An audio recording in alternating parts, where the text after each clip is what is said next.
Hi hello good morning welcome to RTR టెంకీ four channel.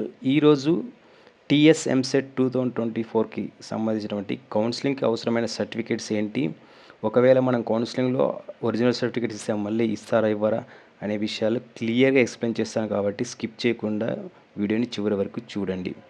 ఒకవేళ మా ఛానల్ని సబ్స్క్రైబ్ చేసుకోకపోతే తప్పకుండా సబ్స్క్రైబ్ చేసుకోండి.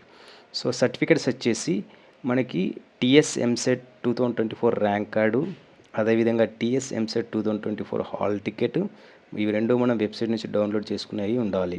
సో ఎంసెట్ ర్యాంక్ కార్డు, అదేవిధంగా హాల్ టికెట్. నెక్స్ట్ వచ్చేసి intermediate mark sheet, SSC mark sheet, transfer certificate latest అంటే ఇంటర్ది మనకు టీసీ అనేది ఉండాలి. టీసీకి ఉంటే తీసుకోండి, ఒకవేళ ఇప్పుడు లేకున్నా ఏం పర్వాలేదు, కాలేజీలో జాయిన్ అయ్యేటప్పుడు మాత్రం తప్పకుండా ఉండాలి.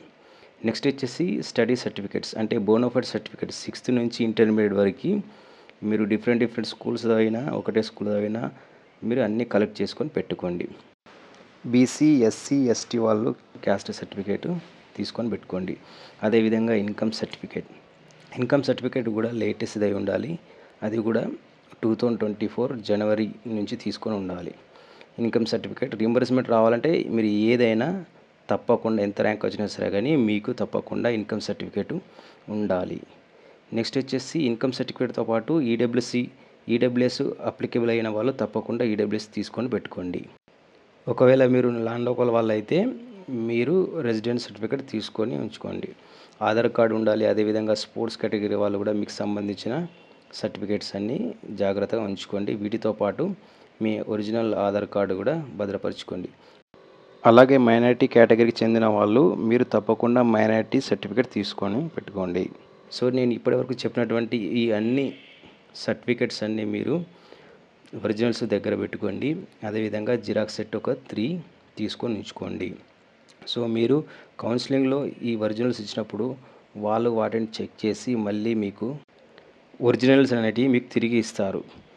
సో మీకు కౌన్సిలింగ్కి ఇంకా టైం ఉంది కాబట్టి సర్టిఫికెట్స్ అన్నీ ఇప్పుడే కలెక్ట్ చేసుకొని పెట్టుకోండి. మీకు ఎంత ర్యాంక్ వచ్చినా సరే మీరు రీయింబర్స్మెంట్ రావాలంటే తప్పకుండా ఇన్కమ్ సర్టిఫికేట్ ఉండాలి. ఆ ఇన్కమ్ సర్టిఫికేట్ కూడా లేటెస్ట్ అయి ఉండాలి. అదేవిధంగా మీకు ఒకవేళ ఈడబ్ల్యూఎస్ అప్లికేబుల్ ఉంటే ఈడబ్ల్యూఎస్ కూడా తీసుకొని పెట్టుకోండి. సో మీకు కౌన్సిలింగ్ సంబంధించినటువంటి డాక్యుమెంట్స్ గురించి ఏదైనా డౌట్ ఉంటే కామెంట్ సెక్షన్లో కామెంట్ చేయండి. సో 2024 ఎంసెట్ కౌన్సిలింగ్ పూర్తయ్యే వరకు ప్రతి ఒక్క చిన్న అప్డేట్ని మా ఛానల్ ద్వారా మీకు అందిస్తాం కాబట్టి తప్పకుండా మా ఛానల్ని మీరు సబ్స్క్రైబ్ చేసుకోండి. సమయం లేదు కాబట్టి ఎంసెట్ కౌన్సిలింగ్ సంబంధించినటువంటి అన్ని సర్టిఫికేట్ కలెక్ట్ చేసుకోండి. Thank you very much.